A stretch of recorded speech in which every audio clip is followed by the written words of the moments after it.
Entrevista.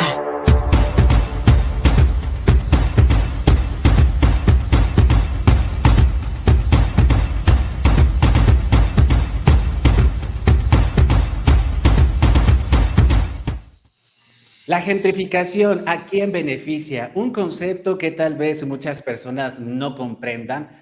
¿A qué nos referimos cuando una zona es gentrificada? Es decir, sale una parte de la población habitual de este lugar para ser sustituida por otra, generalmente de mayor acceso económico. Y mi estimada Samantha Hernández Anaya, si algo prevalece hoy por hoy en YouTube, son la serie de videos que hablan sobre ciudadanos estadounidenses, la mayoría de ellos jóvenes, que se están viviendo, por ejemplo, a la capital del país porque les sale más barato. ¿Qué está ocurriendo? Hay un fenómeno económico que está permitiendo que muchas personas vengan a vivir acá, incluso trabajando desde allá. Buenos días, Samantha. Hola Luisfer, buenos días. Y pues sí, bueno, hablando sobre la gentrificación, recordarás que en uno de nuestros primeros programas hablábamos sobre estas producciones masivas de casas y de departamentos que no necesariamente estaban destinados pues a lo que los trabajadores mexicanos podían comprar o podían aportar. En este aspecto, con la pandemia se fortaleció el modelo de negocios de una empresa llamada Airbnb, que muchos hemos conocido y que llegó incluso a desfalcar al negocio hotelero. Y en este aspecto es lo que ha traído que tengamos a este tipo de modelos, o sea, estamos hablando de que a nivel mundial hay 30 millones de los llamados nómadas digitales, que pues se mueven de sus ciudades buscando lugares más baratos para vivir, y una de las maneras más fáciles de poder vivir esta experiencia es a través de este modelo de negocio. La Ciudad de México, de hecho, actualmente está captando cerca del 5% de ese número. Entonces estaríamos hablando de que cada año llega a México 75,500 personas, y pues esto estaría afectando en colonias, por ejemplo, como la colonia Roma, que estaría atrayendo este tipo de personas a vivir, a personas extranjeras, pero no necesariamente significa algo bueno para el resto de la población, porque estaríamos hablando también de que sería más caro para las personas de estar ahí, sería perder la identidad. Hace no más de medio año estábamos con la noticia de que los rótulos se estaban quitando, y esto tenía más que ver con hacer la ciudad más atractiva, y también no es un hecho que sea muy lejano. También estamos hablando de que incluso en nuestro estado, en Puebla, en Cholula está ocurriendo. Tan solo las rentas en ciertas zonas están aumentando un 70% de lo que podrías verse hace 10 años, y esto es porque estamos buscando captar pues extranjeros, pero también esto está pues quitándonos cierta identidad. También estás corriendo a pobladores o a pueblos, los estás marginando como tal. Hay un caso muy sonado en Xochimilco donde incluso le cerraron un paso a toda una comunidad para poder crear la nueva plaza comercial de moda que está pues cerca, y sí es muy interesante porque por un lado estás viendo las dos polaridades, ¿no? Tiendas y marcas de lujo, mientras que ves gente que pues desgraciadamente pues está viviendo en una pobreza extrema. Efectivamente, mi estimada Samantha, tocas el tema, por ejemplo, de la muy famosa torre mítica de allá de Coyoacán, que suple al famoso centro Coyoacán, que durante muchos años estuvo ahí a un ladito del metro del mismo nombre. Te lo digo porque ahí como estudiante por ahí yo andaba. Y desde cualquier punto de la Ciudad de México ves este monstruo, que es la torre mítica, y dices, ¿cómo cupo eso ahí? Y lo que determina para la vida futura, por ejemplo, de habitantes del pueblo de Xoco, que está precisamente detrás, que se quedan, o sea, imagínate un pueblo, no sé, a ojo de buen cubero, un pueblo de 5,000 habitantes, que le vas a llevar una zona comercial, pero además una torre de edificios de departamentos, que va a jalar toda esa agua, que seguramente pues va a tener mayor privilegio en cuanto al consumo, la corriente eléctrica, en fin, muchísimas circunstancias que dejan desprotegidas a personas pues con menos poder adquisitivo. Y en ese sentido, Samantha, no estamos propiciando bueno, que ya existe esta marcada división entre nuestras ciudades por el nivel de consumo. ¿Y qué pasa con la gente que se gentrifica? ¿Dónde va? Esa es una pregunta muy interesante porque tristemente pues no es un tema que le competa como tal al gobierno, porque no se han hecho estudios respecto a eso, no sabemos a dónde Bien. se va.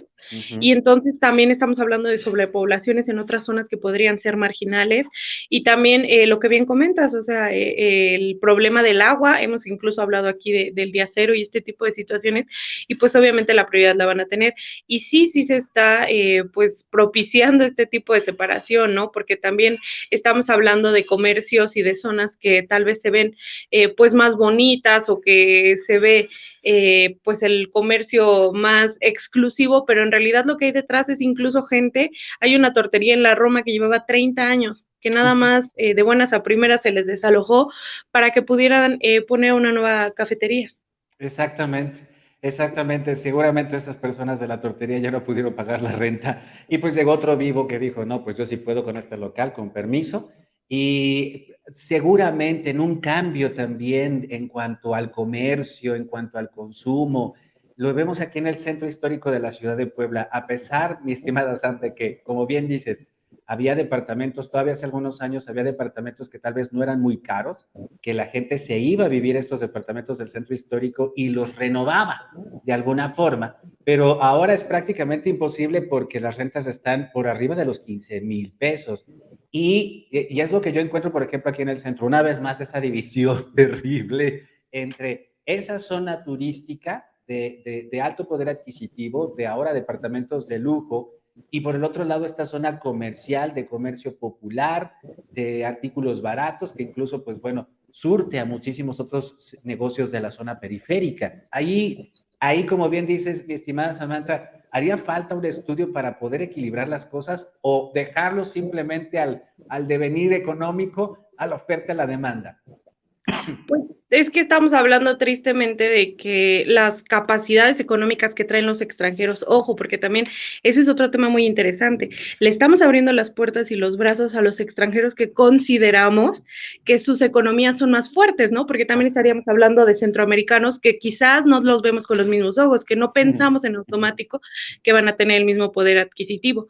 Y como bien lo comentas, pues tristemente solo estaría siendo más marcada la brecha más en este tiempo de recesión y sería aún más difícil en algún punto para las personas poder aspirar a este tipo de lugares, tan solo como bien lo mencionas, los departamentos en el centro de Puebla pueden llegar hasta los 30,000 pesos. Exactamente, a los 30,000 pesos.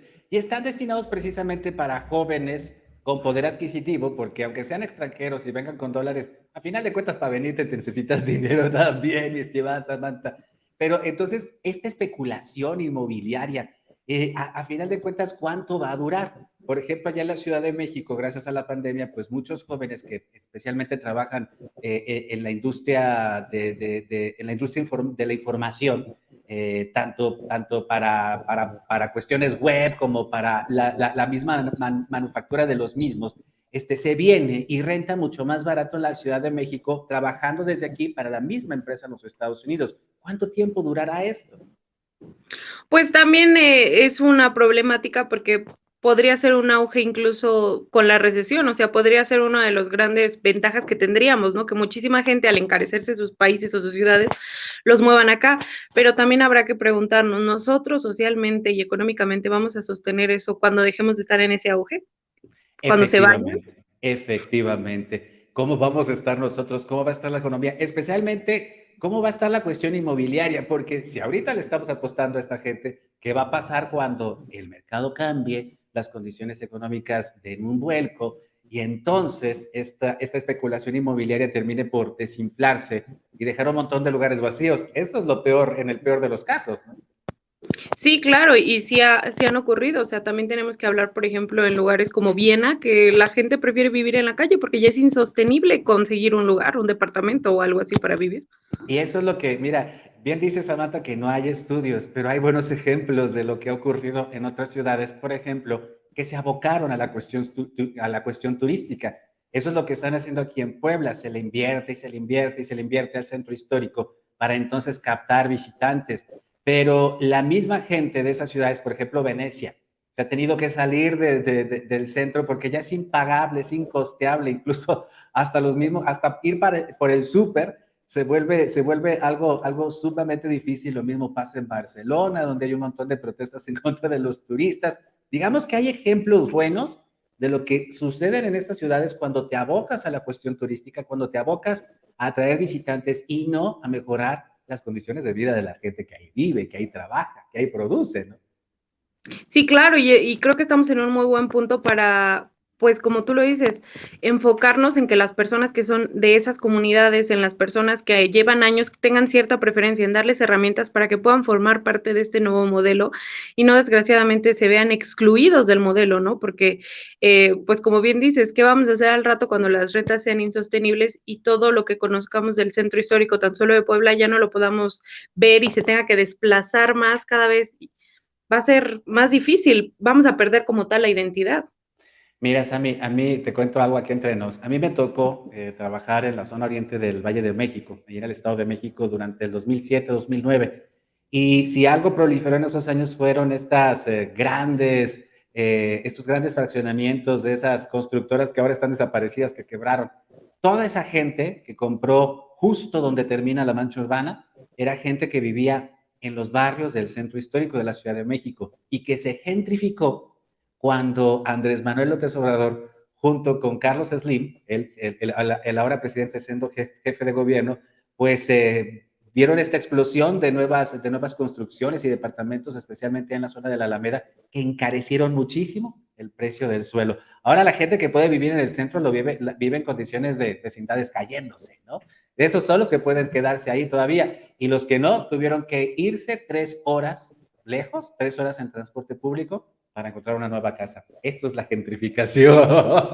Y también Eso, otra sí. cosa muy importante que tenemos que decir es que la seguridad pública se enfoca en esas zonas, se mueve Exactamente. hacia las zonas donde están los extranjeros y de cierta manera, pues a lo mejor ya no hacen rondas cada media hora, llevan cada 3 horas de tu colonia y es donde prolifera otro tipo de situaciones. Efectivamente, Samantha. Muchas gracias por conectarte con nosotros, por ayudarnos a hacer estas reflexiones. Ami, ¿dónde te hallamos para no extrañarte una semana? Claro, me encuentro en todas mis redes sociales como Samantha Naya y ahí estoy siempre a sus órdenes. Muchísimas gracias, Samantha. Pausa y seguimos contigo Puebla.mx a través de YouTube, de Facebook y de Twitter. En las 3 redes sociales nos encuentras facilito como Contigo Puebla. Cada mediodía Contigo Atlisco a través de STV en el canal 25 de Teleweb. Síguenos en Facebook y en Twitter. Estamos contigo, Puebla.